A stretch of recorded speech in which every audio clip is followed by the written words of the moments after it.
Sometimes the quietest person in the room is the one who remembers how to fly when everyone else forgets.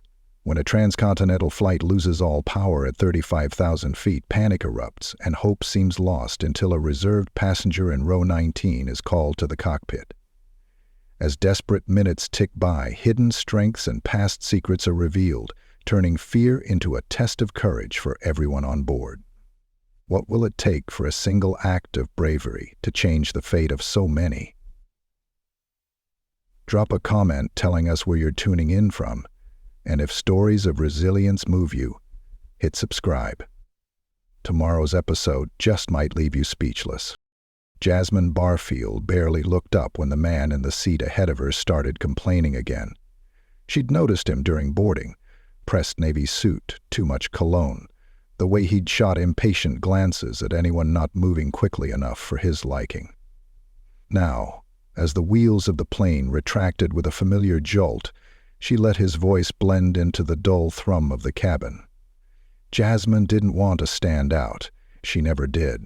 Her dark hair was tucked under a nondescript ball cap, headphones planted firmly over her ears, sweatshirt zipped up, faded jeans and running shoes unremarkable in every way. Her hands rested in her lap, fingers interlaced. A small scar at the base of her thumb catching the faint light from the window.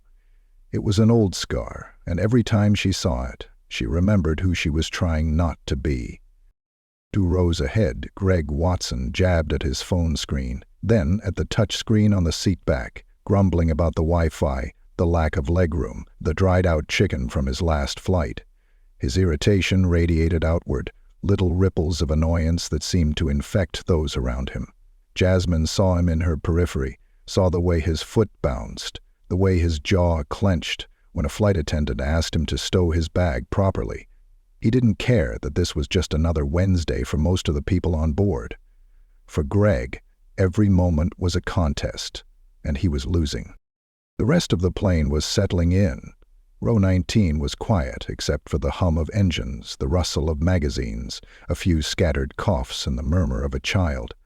Jasmine's aislemate was already asleep, chin tucked to his chest, breathing shallow and fast. Across the aisle, a mother soothed a little girl with the gentle certainty of someone who'd comforted her through fevers, nightmares, and schoolyard disappointments. Jasmine watched the girl's small hand clutch a battered teddy bear, its fur worn thin at the edges. Something about the sight tugged at her chest, softening the knot she always felt when she flew. Jasmine never relaxed on planes, not since she'd walked away from her old life, but seeing the girl's trust made her feel, if only for a second, that everything might turn out okay. The seatbelt sign blinked off with a chime. Greg Watson was the first to snap his tray table down, already fishing through his briefcase for paperwork. He made a show of it, sighing loudly, bumping the seat in front of him, then flagging down the first flight attendant who passed. "Excuse me, can you bring me a coffee, black, and make sure it's hot this time?" The attendant, Sarah Thompson, Jasmine read on her badge, smiled with the kind of patient professionalism Jasmine envied. Sarah's smile didn't waver as she promised to return in a moment. Greg didn't bother to say thank you. Jasmine kept her eyes on the window, watching clouds drift by, blank and silent. She let the music pulse in her ears, low enough that she could still hear the muffled sounds of the cabin if she needed to. Her bag was stowed beneath the seat, her phone in airplane mode, every detail in its place. She made herself invisible by habit, shoulders drawn inward, body language tight and controlled. Jasmine was practiced at this, at blending in, at passing for harmless, at never being the one who drew attention. The flight had been in the air for just over half an hour when the first sign of trouble came. Not with a bang or a jolt, but a subtle, strange vibration that Jasmine felt before she heard it. It started as a faint shudder beneath her feet, a change in the timbre of the engines that would have gone unnoticed by almost anyone else. She sat up a little straighter, the scar on her thumb tingling like an old injury sensing rain. Jasmine forced herself to relax, to look casual, but she let her senses sharpen, cataloging every detail. In her mind, she was back in another cockpit, somewhere over sand and dusk, listening for changes in the drone of a machine that meant the difference between home and the end. Greg was too busy arguing with his spreadsheet to notice the vibration. Sarah, meanwhile, moved through the aisle with her cart, her practiced hands steady as she poured coffee for passengers, smiled at nervous flyers, accepted gentle jokes from an older couple celebrating their anniversary. But Jasmine saw the way Sarah's eyes darted briefly to the ceiling, the way her lips pressed together just a fraction too tightly after she'd filled Greg's cup. Experience recognizes experience. A sudden sharp metallic noise cut through the background hum, the kind of sound that makes you wonder if it was just your imagination. Jasmine's muscles tensed, then relaxed again by force of habit. One row up, a young woman flinched and looked at her husband, eyes wide with alarm. Most passengers seemed to miss it, heads buried in screens, books, or the haze of sleep. The shudder returned, this time more pronounced. A juddering, uneven tremor that rattled Jasmine's tray and made the ice in Greg's untouched water glass jump. Greg looked up at last, his face pinched, and was about to complain when the lights flickered. Not the gentle dimming of a movie or a change of cabin mood lighting, but a sudden, sickening blackout, followed by the groan of machinery under strain. The hush that swept the cabin was total, and for a brief, uncanny moment Jasmine was a child again, hiding from thunder under a blanket, waiting for the world to come back on. The first scream broke the spell. A child, not Sophie, but somewhere near the back.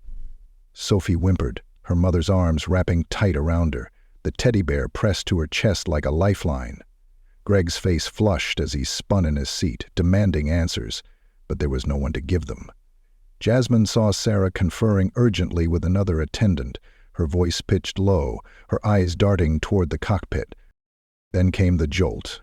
The plane pitched downward, a stomach-lurching drop that left Jasmine's heart slamming in her chest, the sound of oxygen masks deploying overhead, the chorus of gasps and shrieks from every corner of the cabin. Someone's laptop crashed to the floor. Someone else was sobbing. Jasmine's hands closed around the armrests, knuckles white, but she forced herself to breathe, slow and deep, anchoring herself in the moment. She didn't let her fear show, not even when her own body threatened to betray her. A voice came over the intercom, distorted and tight, forced to calm.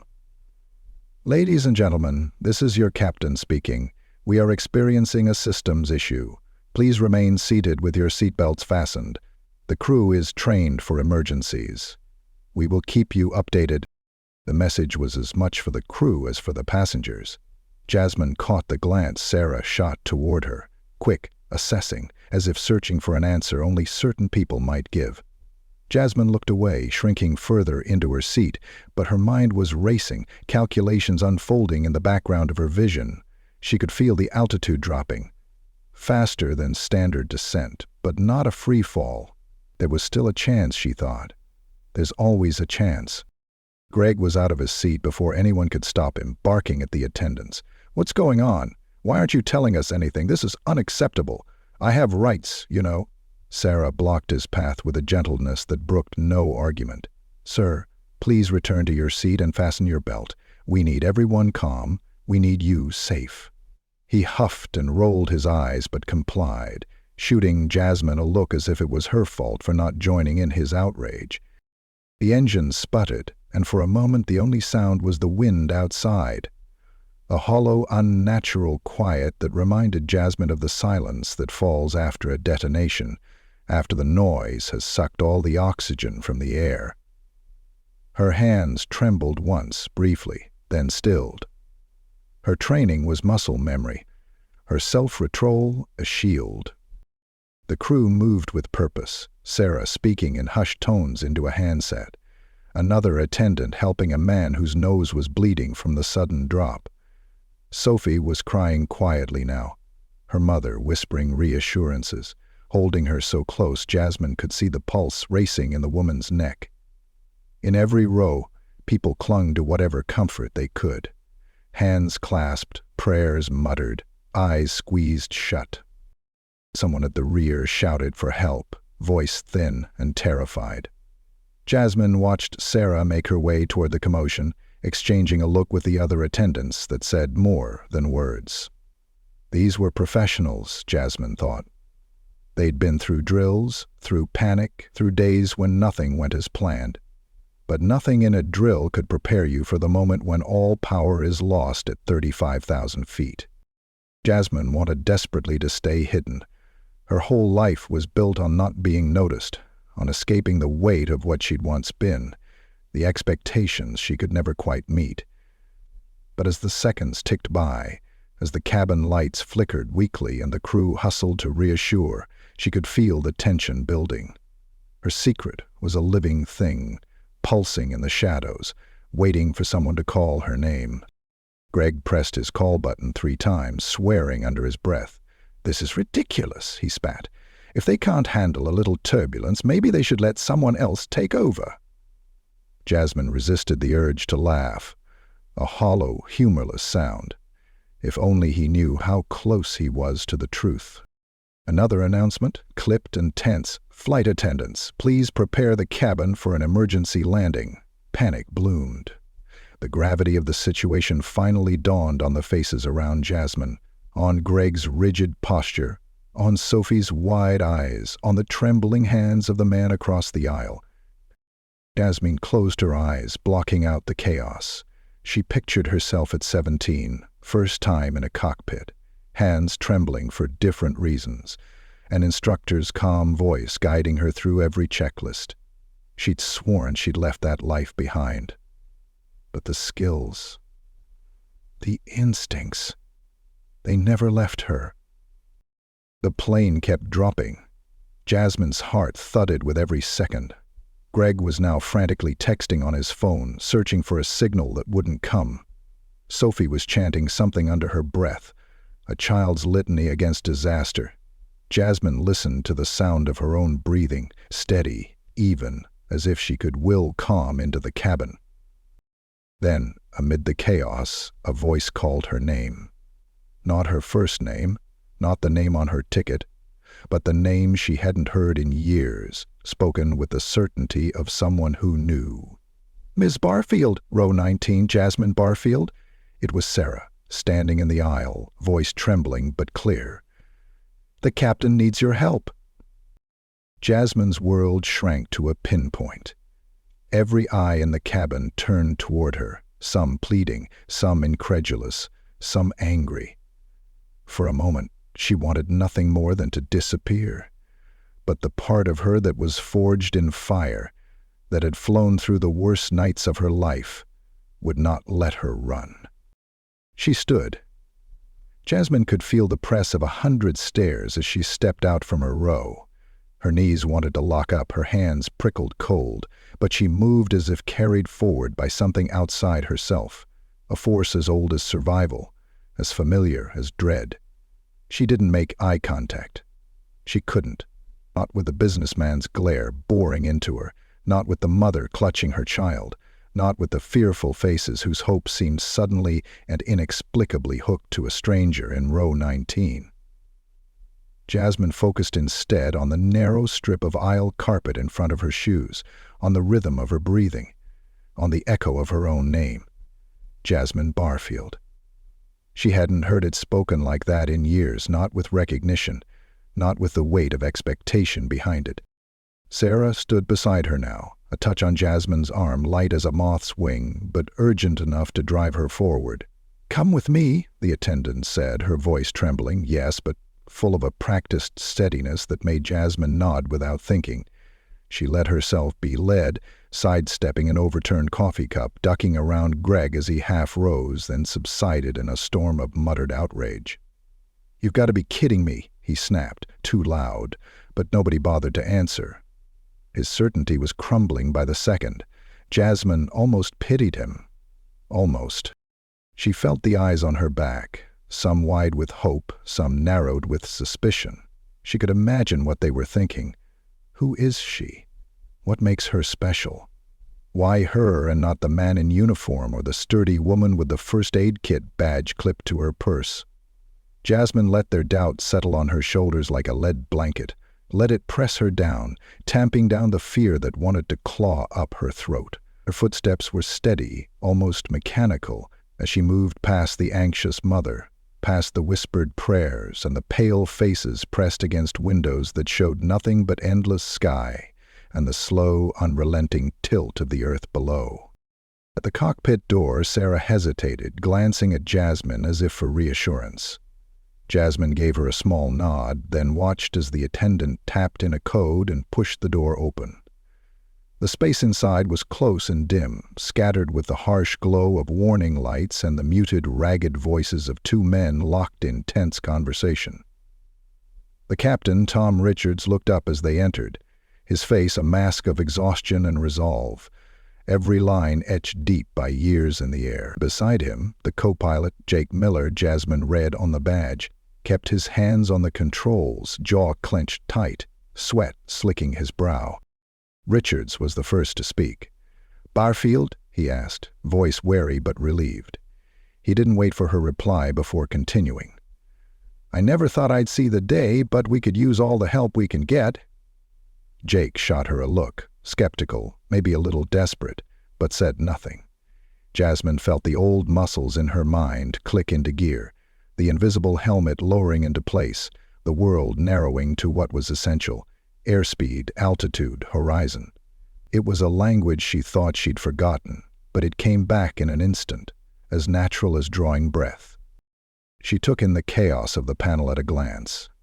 Dead screens, flickering indicators, warnings stacked like dominoes across every display. The captain's left hand trembled slightly as he scanned a checklist, the other wrapped tight around the yoke. Jake's voice was low, urgent, barely controlled. "We've lost all electrical, dual engine failure. No comms, no nav, no transponder. Just emergency battery. I've tried every reset." The words came out like a confession. Jasmine took a slow breath. "How long since total failure?" Richards answered.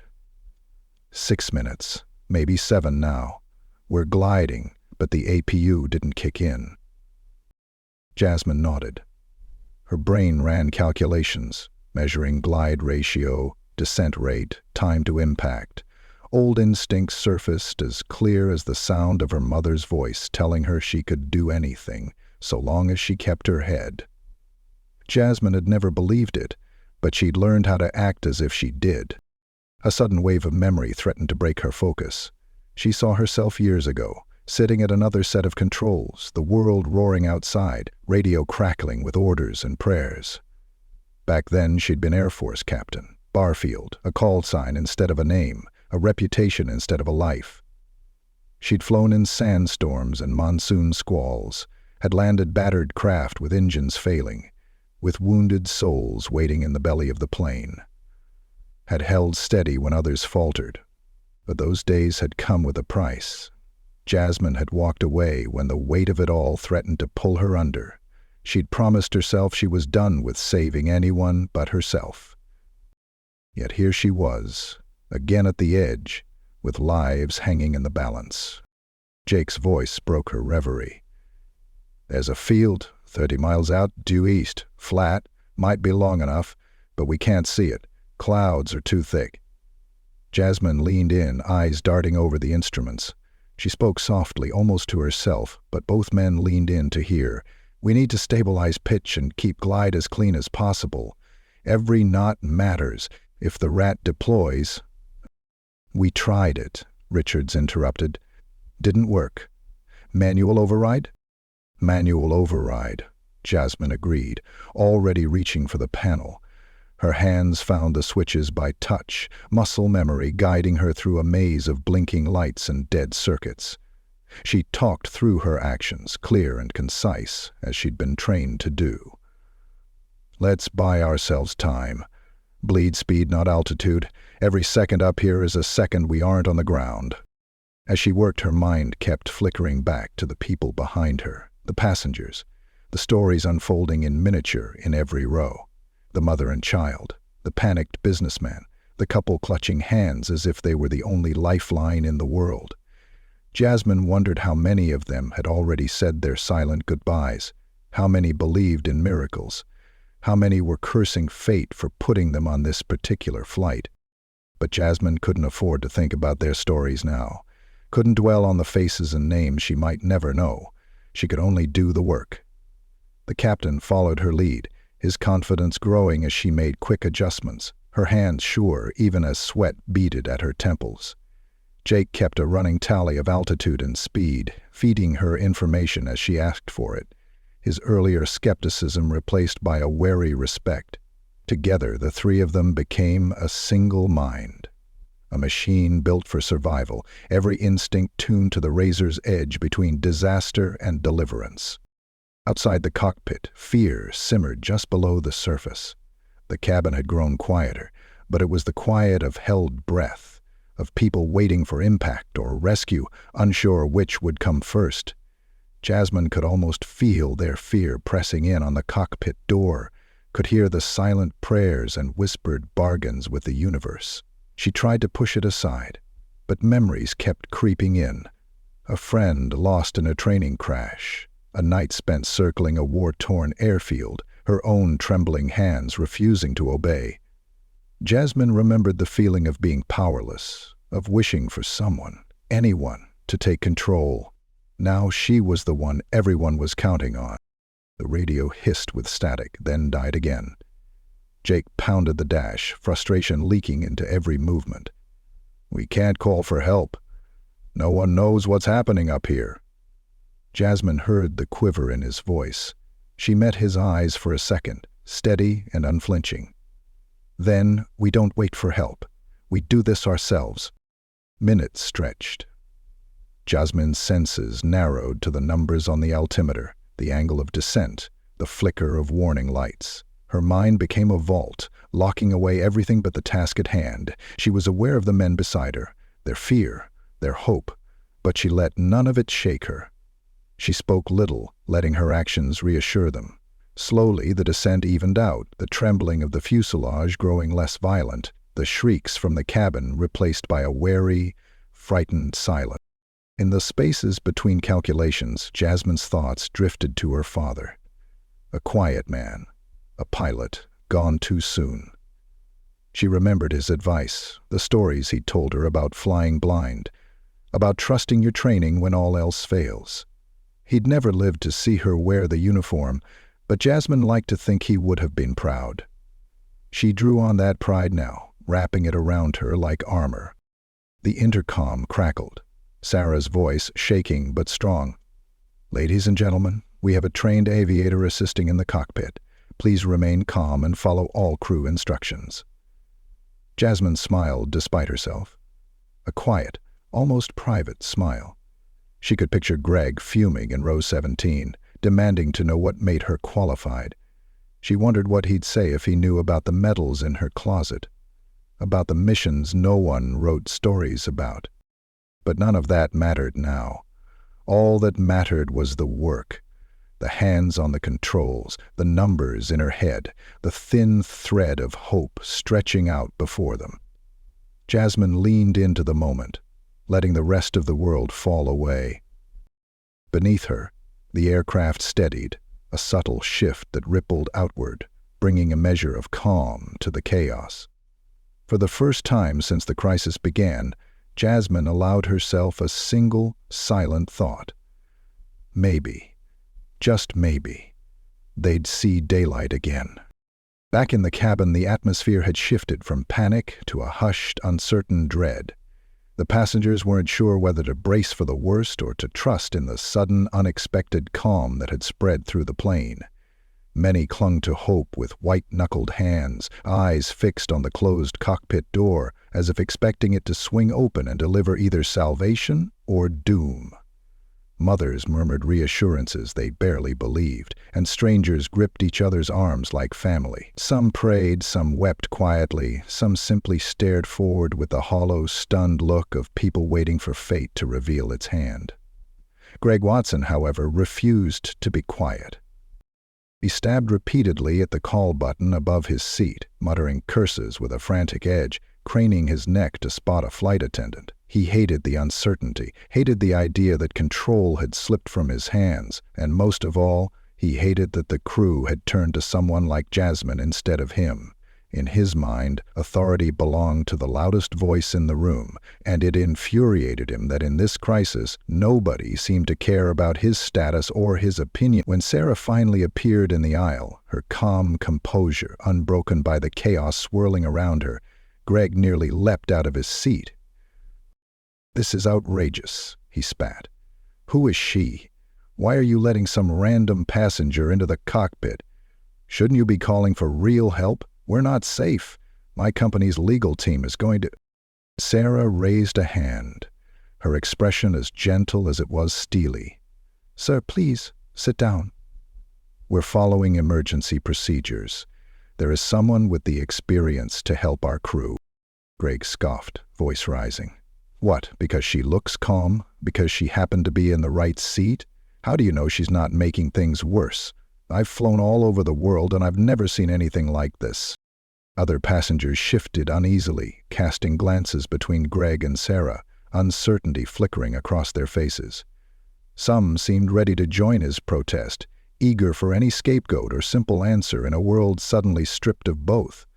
Others, like the mother holding her sleeping child, simply watched in silence, trusting in anything that kept the plane steady.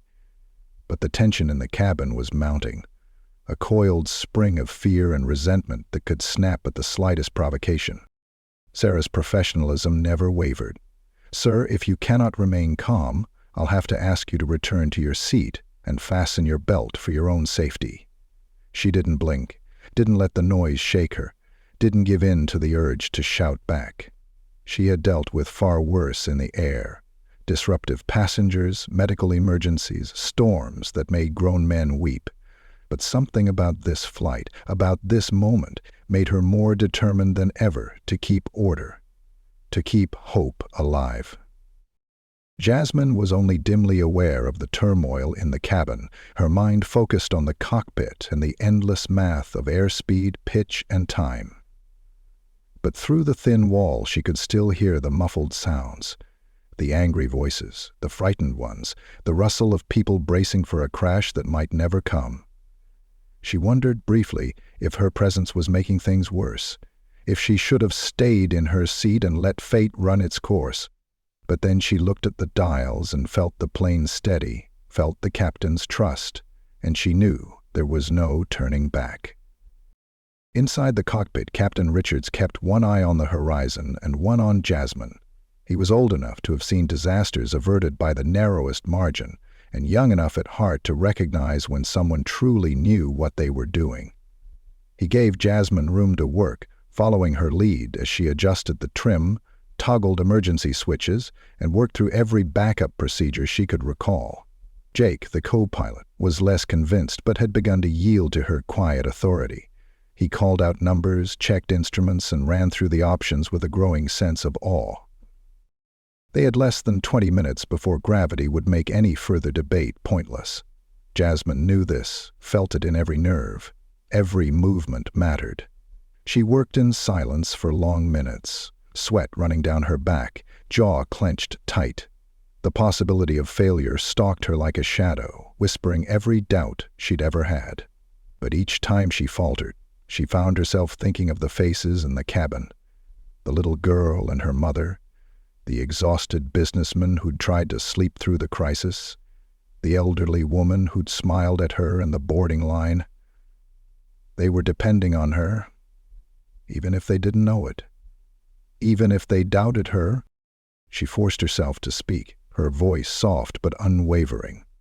"Captain, if we can get any power back, even just a little, we might be able to get some control over our descent. If not—" She left the rest unsaid, but everyone in the cockpit knew what it meant.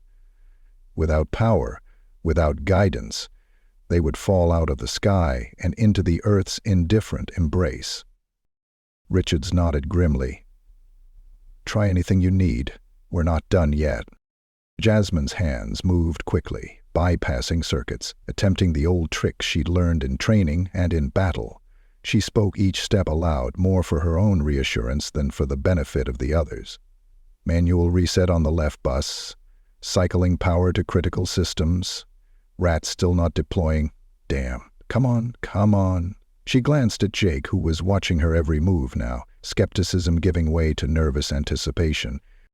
At that moment, the PA crackled. Sarah's voice filled the cabin, calm and resolute. Ladies and gentlemen, this is your lead flight attendant. I know many of you are frightened, and I understand. We are working with someone who has experience handling emergency situations, and we ask for your patience and trust. Please stay seated and listen for further instructions. Our priority is your safety. Greg scowled, arms crossed, but the tension in the cabin eased a fraction. People needed to believe in something, even if that something was an invisible hope on the other side of a locked door. In row 21, Marcus Hill, a broad-shouldered, soft-spoken man who had mentioned his paramedic background to a neighbor, spoke up in a low, steady tone. If anyone needs help or is feeling faint, just let me know. We'll get through this together. His words, simple as they were, seemed to spread calm through the back of the cabin. Jasmine, for her part, was still locked in her task. She asked for a flashlight, and Jake handed her one, his hands trembling. She shone it under the panel, hunting for a manual reset hidden beneath a tangle of wires. The cramped, stuffy space of the cockpit felt suffocating, every second stretching out like an eternity. She could feel Richard's gaze, the way he was both willing her to succeed and preparing for the worst. The hum of the cabin faded behind the roar of her own heartbeat. Outside, the plane had entered a stretch of dense gray cloud, visibility reduced to nothing but swirling mist. There was no horizon, no stars, nothing but the constant vibration of a crippled aircraft fighting for life. The altimeter ticked down in 100-foot increments. Jasmine kept her voice level as she worked. Trying auxiliary battery. Still nothing on comms. Let's see if we can get the emergency bus online. She flipped a switch, felt a faint click, and for a heartbeat, one panel flickered, just long enough to make her suck in a breath of hope, then died again. She cursed under her breath, then steadied herself, fingers tightening on the yoke. If we can't get power, we'll have to prepare for a dead-stick landing. There's still an open stretch due east, if we can reach it. Jake checked his tablet, shaking his head. That's cutting it close. Richards shot Jasmine a look, and in that moment the years between them vanished. They were simply pilots, three souls at the mercy of physics and fate. Back in the cabin, the little girl Sophie looked up at her mother with big wet eyes. "Are we going to be okay?" she whispered, voice small and trembling. Her mother stroked her hair, forcing a smile. "There are brave people up front who know what to do. We just have to be strong for them, sweetheart." Sophie clutched her bear tighter, nodding as if the act of faith itself would make the plane fly straight. Sarah walked the aisle, meeting Marcus's eyes for reassurance, then pausing at Greg's row. He opened his mouth to complain again, but she held up a hand, her patience a wall he could not breach. "Sir, we need your cooperation. Please help us keep everyone calm. That's how you can make a difference right now." Greg looked around, suddenly aware of the eyes on him, the expectation, the silent plea for dignity and strength. For the first time, his bravado faltered. He sank into his seat, lips pressed in a thin line, unsure of who he was if not the one in charge. Inside the cockpit, Jasmine made one last attempt at a reset. With a prayer whispered for no one but herself, she twisted the final switch. There was a low whine, a faint surge. The lights on one panel glowed dimly, flickered, then held. Richards let out a ragged breath, the first hint of hope in his voice. "That's something. That's a start." Jasmine gave the faintest of smiles. Tight, exhausted but real. The sense of doom in the cabin seemed to lift, if only by a hair's breadth. Marcus looked out the window, trying to spot any sign of the world below. Sarah moved between the rows, offering water, a steady hand, and whispered comfort. Greg sat quietly, the bluster gone, while children slept with dreams uneasy but unbroken. As the plane slipped through the thickening clouds, Every person aboard balanced on a razor's edge between hope and despair. And at the heart of it all, Jasmine Barfield, once anonymous, now a beacon in the darkness, gripped the controls and prepared for whatever the next moment would bring.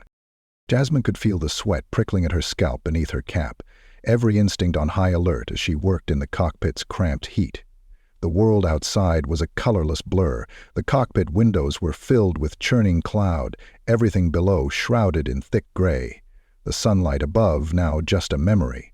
She was aware of the two men watching her every move. Captain Richards sat upright in the left seat, steady hands gripping the yoke, his gaze unwavering, determined not to show fear. Jake Miller, the co-pilot, shifted restlessly, his jaw set hard, every so often glancing at Jasmine as if still weighing the impossibility of what was happening. But no one questioned her anymore. In these moments it was knowledge, not seniority, that carried authority. Jasmine ran her fingers along the panel, seeking the familiar, searching for any trace of life in the dead systems. She felt the subtle shudder of the plane's descent. Not uncontrolled, not yet, but undeniable, a weight in her stomach that grew with every minute. The momentary surge of power from her last attempt still glowed dimly on the overhead panel, a sliver of hope she clung to, even as it flickered. Threatened to die, it was just enough to bring a couple of the backup instruments alive. The altimeter was working, at least for now, and she could see the airspeed bleeding away, tick by tick. Jake cleared his throat, his voice low, thick with anxiety. "What are our odds?" Jasmine glanced at him, reading the question behind his words. "What do you know that I don't? And will it be enough?" She kept her answer measured. "If we keep the wings level, keep our descent steady, we have a shot. There's a stretch of land east, flat, open, if we can make it through these clouds and keep glide speed." She felt her throat tighten, but forced herself to look at Captain Richards. "We just have to stay in control, even if we're flying blind." He nodded, his mouth a hard line. "You do what you have to do, Jasmine. We'll follow your lead." There was no time to reflect on how strange it felt to be trusted with so much, to feel old habits take over so completely. She remembered flight instructors, gruff but kind, repeating the same lessons again and again. Fly the plane first, everything else second. For a moment she was 19 again, learning to trust herself at the edge of the world, discovering how to keep panic at bay through sheer will and repetition. The sound of the cabin, the passengers' fears, were muffled by the reinforced door, but Jasmine could imagine them. Their prayers and pleas, their longing for any sign of rescue. Every so often a voice came through the intercom, Sarah's, clear and steady, updating the passengers. "Remain calm. Listen for instructions. Help is here." The message wasn't just for them. Jasmine drew strength from it as well. The reminder that she was not alone, that people still believed, even if it was only because they had no other choice. She cycled through the remaining circuit breakers, flipping them off and on in quick succession. She knew which systems mattered most: hydraulics, minimal lighting, whatever pitiful navigation aid they could get. Each attempt was methodical, hands working with the confidence of years, even as her mind fought back memories of training exercises gone wrong, of field repairs on battered military birds, of teammates who never made it home.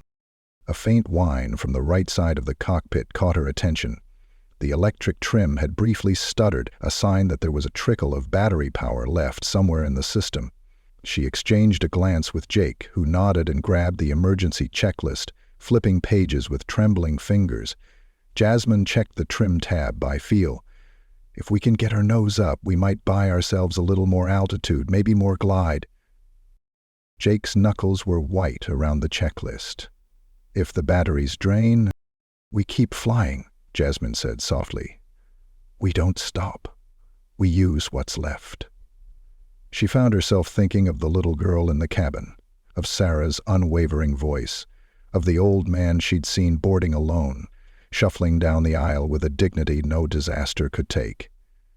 The faces of the passengers became an anchor, a reason to fight for every second.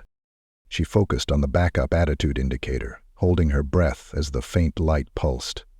There was still enough life for the essential readings. She could tell they were descending at a sharper angle than she'd like, but the wings were level. She offered instructions, calm and clear, the way she'd heard senior pilots do so many times before. "Captain, let's ease the yoke back. Slow, steady. Jake, call out the altitude and airspeed every 30 seconds. I'll handle the trim." They worked together, a wordless rhythm emerging, each trusting the other in spite of the fear. With every small success, a gauge that held steady, a switch that responded, Jasmine felt her heart beat stronger. The cloud outside was still thick, the horizon lost, but the cockpit was no longer a place of despair. It was a war room, a place where hope still had a foothold. There was a sudden jolt. A vibration ran the length of the plane, harsh and metallic, as if some hidden mechanism was fighting to hold together. Jasmine flinched, her hands steady but her mind racing. She watched the backup altimeter as it skipped downward, counting every 100 feet. She knew how little time they had. If they didn't break through the clouds soon, they'd have no chance to aim for the open ground she'd remembered from the chart. Jake's voice was strained. "Altitude's dropping. We're at 12,000 and falling." Captain Richards worked the yoke, his grip iron. "Jasmine, you ever fly blind like this before?" She managed a crooked smile. "Worse. Just never with so many people counting on me."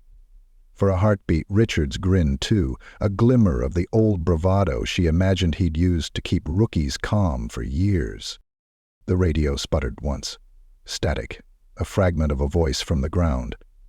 Jasmine reached for the mic, praying for anything. A frequency, a vector, a single word from a controller below. The transmission died as quickly as it came, the battery giving its last. She bit her lip, blinking sweat from her eyes.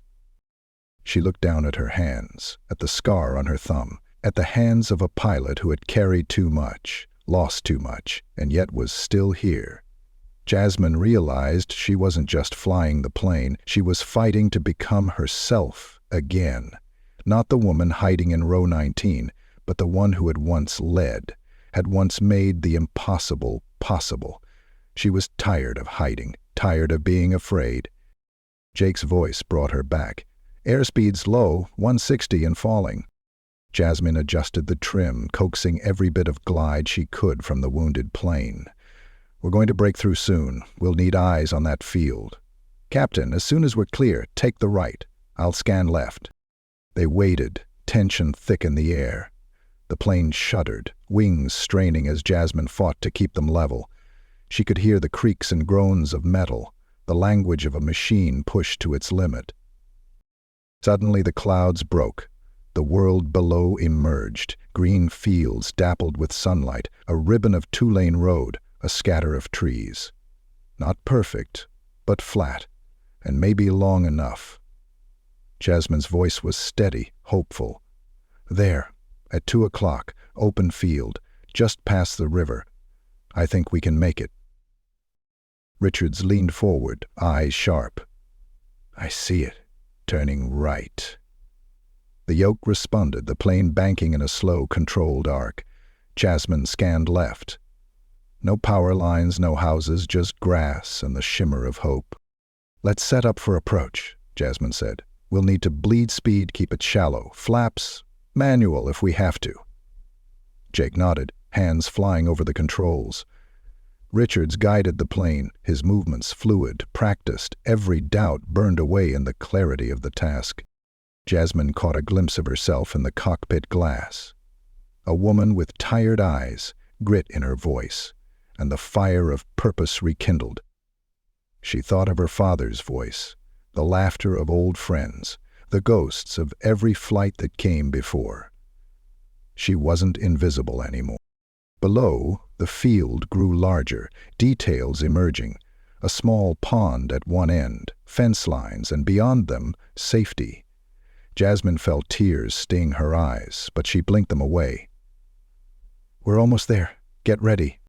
They worked as one, 3 pilots in the crucible, bound by duty, by hope, and by the lives behind the locked door. The final descent began. No going back, no more hiding. For Jasmine Barfield, this was the moment when everything that came before was made new, when the shadows of the past finally gave way to the light of survival. The plane creaked as the descent began in earnest, the hull shivering as wind clawed at the battered metal skin. Jasmine braced her feet against the deck, eyes flicking between the glowing altimeter and the flat green of the field now sliding closer through the cockpit window. There was a terrifying clarity to these moments. The world seemed to shrink to a tight tunnel, defined by numbers and instincts, by breath and the rumble of powerless flight. Every small success was offset by the awareness that nothing was guaranteed. Jasmine had known risk before, but never with so many counting on her, never with such little margin for error. She felt the weight of each life behind her as a physical force, a pull in her chest that kept her focused, sharp, incapable of distraction. Captain Richards was calm, voice low, running through the old ritual of checklists and cross-checks, Jake Miller echoing back numbers and confirmations. There was a tight, unspoken trust in the air, born of necessity. Jasmine's instructions were crisp, her voice steady. "Airspeed 150, coming down, keep the nose level, don't rush it. Jake, flaps as much as we've got, manual if needed." Jake responded, hands working feverishly to coax stubborn mechanisms to life. One set of flaps responded with a strained whine, dropping into position. Another remained frozen, but it was enough to slow their descent.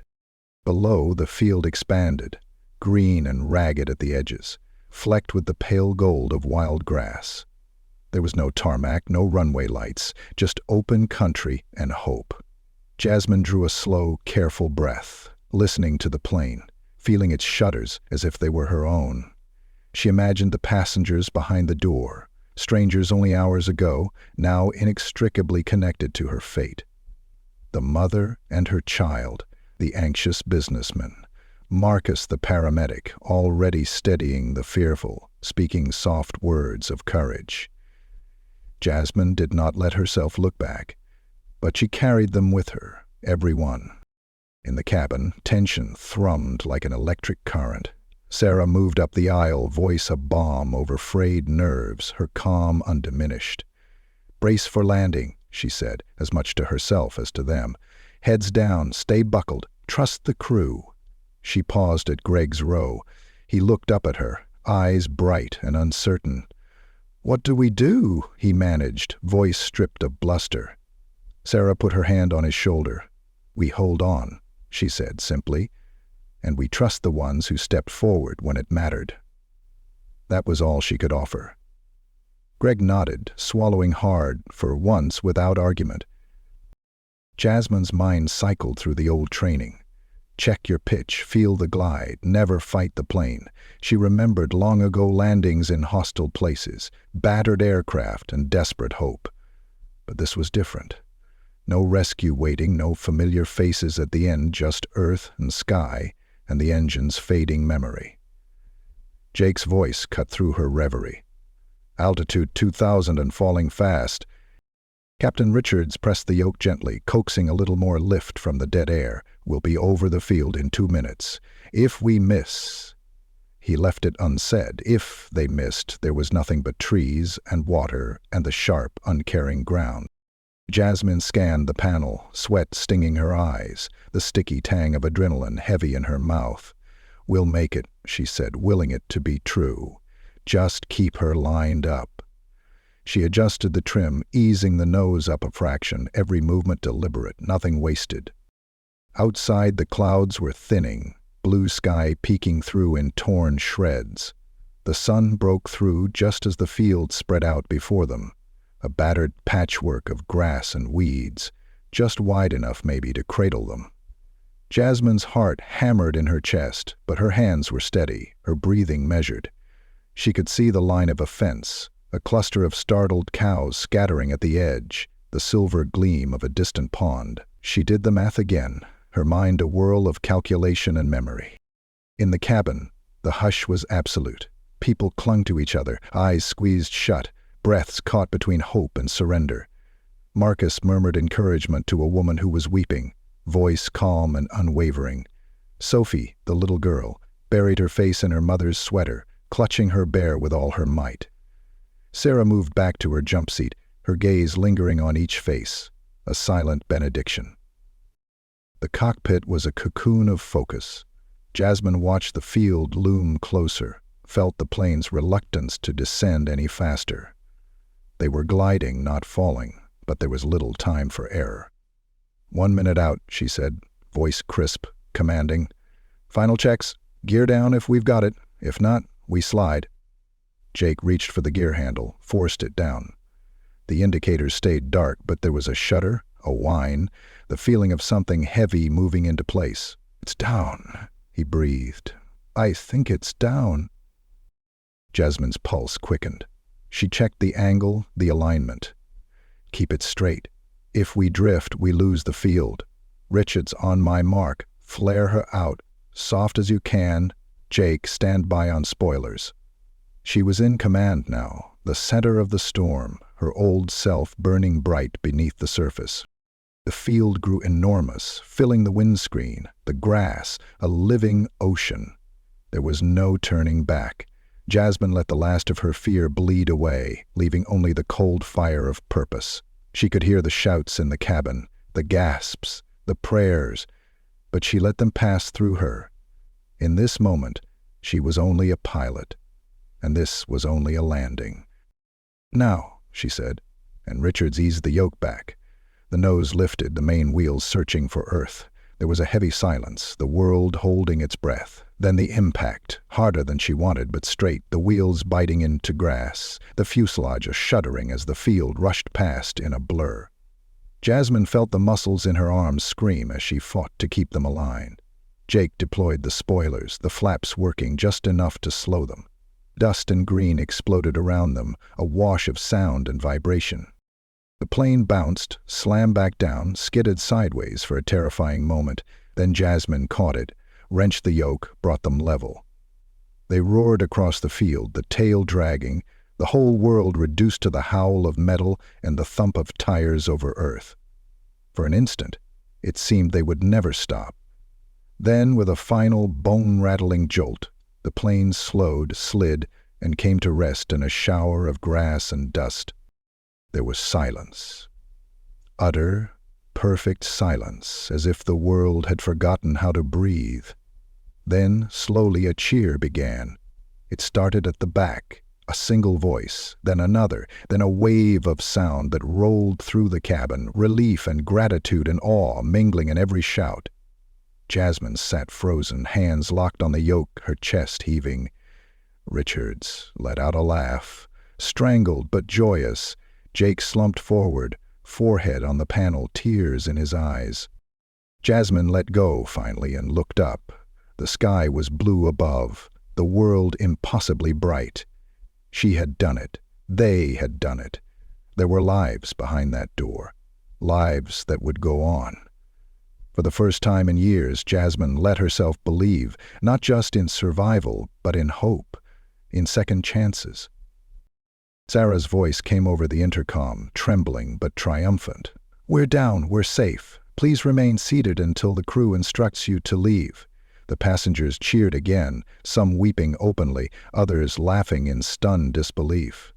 Marcus unbuckled, ready to help the injured. Greg sat motionless, then shook his head, a disbelieving smile spreading across his face. Jasmine turned to Captain Richards, meeting his tired eyes. There were no words, only the knowledge that they'd faced the impossible and prevailed. She reached for Jake's hand, squeezed it. "We're alive," she whispered. "That's what matters." Outside, birds rose from the grass, startled into the open sky. And inside the battered plane, 100 hearts beat as one, full of gratitude and wonder, as the world spun on into a future no one could have imagined only minutes before. The plane rested in the wild grass, battered but intact, sunlight slanting through ragged clouds as if offering its own fragile benediction. For several long seconds, time seemed suspended. No one moved, as though any shift might undo the impossible thing they'd just survived. Jasmine kept her hands tight around the yoke, her breathing shallow, letting the shock and wonder settle in her chest. She could hear the hiss of the wind outside, the muted sobs and laughter from the cabin behind, and the tick of cooling metal beneath her feet. It was the sound of a miracle, rough and raw, fragile as hope. Inside the cockpit, Captain Richards wiped a hand over his face, shaking his head with disbelief and relief tangled in every line. "You pulled us through," he said quietly, his voice hoarse. Jake was blinking rapidly, pale but grinning, still unable to let go of the armrest. For the first time, Jasmine allowed herself a shaky, exhausted laugh, a sound pulled from somewhere deep, from a place that remembered joy before fear. They had landed with no power, no engines, no guarantee of safety, only skill, teamwork, and the wild defiance that comes from refusing to let go. From the other side of the cockpit door, there was a sudden rush of sound, people standing, crying, cheering, the clatter of buckles and bags falling to the floor. Jasmine could picture the faces. Sarah moving among them, strong and steady, Marcus checking for injuries, Greg sitting stunned and silent, the mother clinging to her daughter, as if nothing in the world could ever part them again. Jasmine thought of the quiet girl with the teddy bear, wondered if she would remember this day as fear or as triumph. Sarah's voice broke through on the intercom, steady as ever but trembling just beneath the surface. "Ladies and gentlemen, we've made an emergency landing. Please stay seated until we're cleared to open the doors. Help is on the way." There was a pause, the faintest quiver in her words, as though she wanted to weep and laugh all at once. Jasmine wanted to weep too, but she pressed the heels of her hands to her eyes, took a breath and focused on the next task. It was not over yet. The training that had carried her through so many crises reminded her.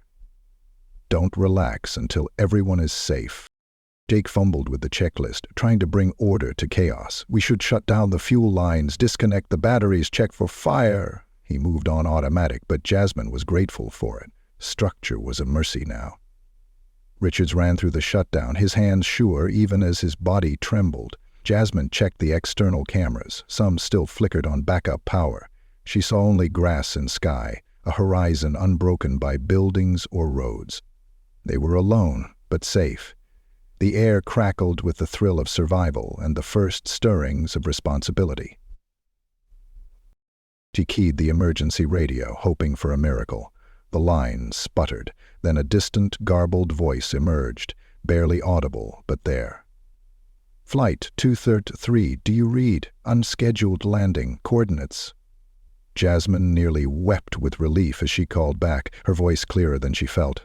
"Mayday, Mayday, this is Flight 233. We are on the ground, field landing, all souls accounted for. We need emergency assistance, medics, and evacuation."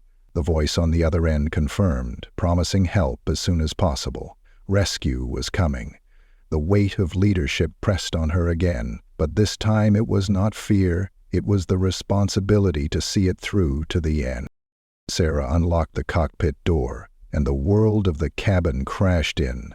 A surge of voices, cheers, tears, tears, hands reaching to touch Jasmine, to thank her, to just make sure she was real. Jasmine stepped out, blinking in the bright sunlight streaming through the open hatches, feeling more exposed than she ever had before. Marcus approached first, his face streaked with sweat and relief. "We've got some bumps and bruises, a couple of sprained wrists, but everyone's alive. That's all that matters." Greg was next, his usual bluster gone, replaced by something raw and humbled. He took Jasmine's hand, squeezed it. I misjudged you," he said, the words awkward but honest. "Thank you. You saved my life." Jasmine nodded, unsure what to say. She felt the eyes of the passengers, some crying, some grinning, some simply stunned, each one holding a piece of her heart. She was not invisible anymore. Sarah wrapped Jasmine in a fierce embrace, whispering, "I knew you could do it. I saw it in your eyes." Jasmine hugged her back, overwhelmed by the gratitude, the respect, the sense that something inside her had finally been healed. She looked for the mother and child and saw them by the window. Sophie's face was pressed to the glass, her little bear clutched in one arm, her other hand waving shyly at Jasmine. Jasmine waved back, her heart aching with the fragile, powerful hope that perhaps Sophie would grow up remembering that even quiet strangers sometimes become heroes. Outside, the distant wail of sirens grew louder, drawing closer. Jasmine climbed down the evacuation slide with the rest, her legs shaking, her hands clumsy with exhaustion. She stood in the tall grass, feeling the sun warm her face, the wind clean and fresh. All around her, survivors staggered into the light, hugging, laughing, sobbing, some dropping to their knees to press their hands to the earth. Rescue workers swept across the field, guiding people to safety, checking for injuries, marveling at the miracle they had found waiting. Jasmine found herself standing apart for a moment, needing the space, the quiet. She looked up at the sky, the remnants of the storm retreating, blue and gold and limitless above her. For so long she had lived in the shadow of the past, hiding her gifts, believing that her days of making a difference were over. Now she realized she was free. Free to be seen, free to step forward, free to carry her story as something more than a burden. She had saved them not just with skill, but with courage that came from knowing fear and choosing action anyway. Captain Richards joined her in the grass, a hand on her shoulder. "I've flown for 30 years, he said quietly. "Never seen anything like that. If you ever want a place in the cockpit again, you've earned it 100 times over." Jasmine smiled, the compliment warming her as much as the sun. She didn't know what she would do next, whether she would return to flying or forge a new path, but for the first time, the possibilities felt like open sky. As the passengers boarded waiting ambulances and buses, Jasmine lingered for a last look at the plane, the scarred and battered fuselage that had become both crucible and sanctuary. The plane would never fly again, but it had carried them through the storm. Jasmine ran a hand along the hull, whispering her thanks for the second chance it had given them all. Sarah called out, waving for Jasmine to join the others. "Come on, we're going home." Jasmine followed, the weight of fear and secrecy finally lifted. She was changed, remade by fire and survival, forged in a storm and landed whole on the other side. As the rescue team led them toward safety, Jasmine Barfield took her first steps into a world that would forever remember the quiet woman in row 19 who took the controls, braved the impossible, and brought them all home. And as she walked, surrounded by survivors, her head high and her heart steady, Jasmine knew she would never again let fear keep her grounded. The storm was behind her. Ahead was only sunlight and the wide, open sky. In the aftermath, the world seemed brighter, as if the sun itself celebrated their unlikely survival. Jasmine stepped off the last bus, her shoes sinking into the warm pavement of the rural emergency shelter. The survivors were gathered in clusters, faces red with emotion and exhaustion, some bandaged, some clutching water bottles and blankets handed out by first responders. It was a scene of chaos, yet one marked by a quiet, unbreakable joy. They had come through the impossible together, and in that union, something invisible and precious was forged. Jasmine lingered at the edge, her senses sharp and almost overwhelmed. She watched the little moments. Sarah comforting a child with a laugh and a bottle of juice. Marcus guiding an elderly man to a shaded bench. Greg calling his family with shaking hands, voice choked and reverent. Sophie ran up to Jasmine, her teddy bear bouncing, eyes shining with tears and triumph. "You saved us," she whispered, wrapping her arms around Jasmine's waist. For a long moment, Jasmine knelt and held her, the child's warmth a balm for every old wound. Sophie's mother joined them, her gratitude wordless but unmistakable. Jasmine smiled and nodded, a silent promise that she would never forget this moment. Inside the makeshift shelter, the mood was changing from panic to wonder. Volunteers passed out sandwiches, water, and dry clothes.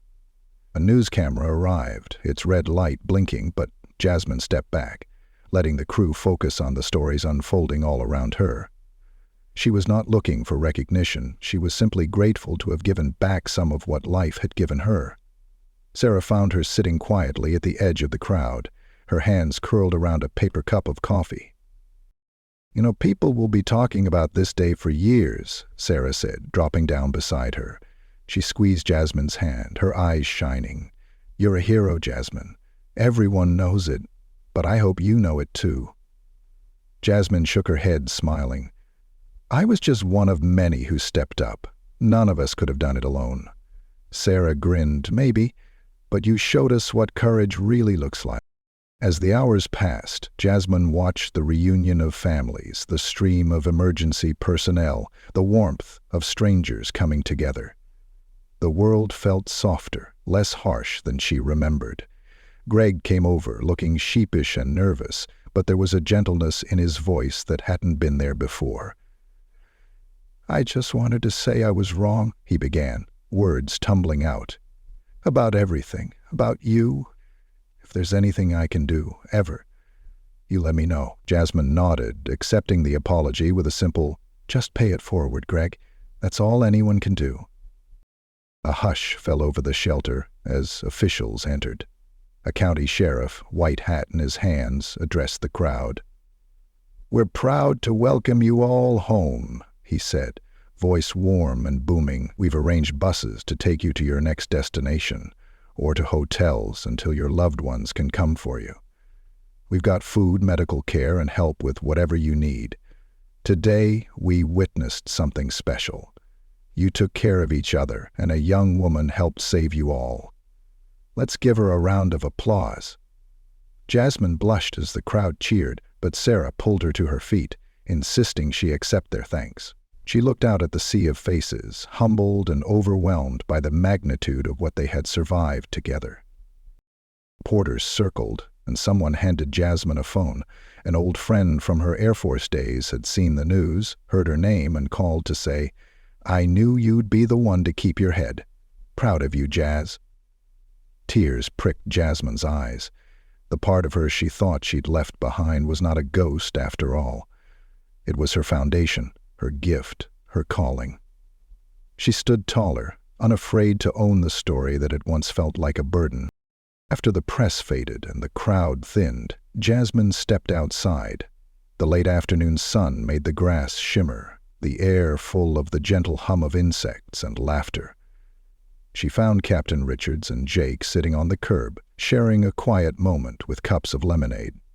Richards patted the space between them. "Come join us. We were just saying how lucky we all are." Jake grinned, eyes still bright with awe. "I was never so scared in my life." "You gave us a fighting chance." Jasmine sat, letting herself enjoy the simple peace that came after the storm. They shared stories, of flights, of fears, of the moments when they thought all hope was lost. Jasmine realized that in saving others, she had rediscovered herself. Richards turned serious for a moment. "Are you ready to go back to flying?" Jasmine looked at him, at the wide world waiting just beyond the horizon. She took a deep breath, considering. "Maybe. Or maybe I'll do something new. But I know I'm not running from who I am anymore." Children played tag under the trees, laughter echoing, a testament to resilience. Sarah joined them, bringing sandwiches, and soon they were all eating together, a patchwork family sewn by fate. Marcus came over to share a quiet word of thanks, promising to keep in touch. Jasmine realized how much she had gained. A community of survivors, friends made in the crucible, the feeling that she had truly come home. As evening fell, buses began to load. Jasmine helped the mother and Sophie up the steps, sharing one last embrace. Greg waved from a distance, his eyes wet but smiling. One by one, the survivors boarded, waving goodbye, promising to remember. Jasmine lingered in the golden hour, the sky ablaze with the colors of dusk. For the first time in years, she felt light, unburdened, ready to begin again. As the last bus pulled away, she stood alone, but never lonely, the echoes of gratitude and hope singing in her ears. In the quiet that followed, Jasmine walked to the edge of the field, looking back at the silhouette of the plane, a monument to their ordeal and deliverance. She let her memories drift, her childhood dreams, the days in uniform, the weight of hiding, the terror of flight, and the joy of rescue. Each one a thread woven into the tapestry of this day. She closed her eyes, whispering a thank you to all the voices. Her father's encouragement, her instructor's wisdom, her friend's faith. She was not the same woman who had boarded as a shadow in row 19. She was Jasmine Barfield, pilot, survivor, friend, and hero. As the stars began to prick the sky, Jasmine smiled, her heart light and unafraid. She set her sights on the horizon, knowing that wherever she went next, she would bring with her the strength she'd discovered and the love she'd been given. The world was full of storms, but it was also full of safe landings, of new beginnings, and of second chances. Jasmine turned, walking forward into the promise of night, certain that whatever challenges came, she would meet them, not as a stranger, but as herself, no longer hidden, but finally, joyfully seen.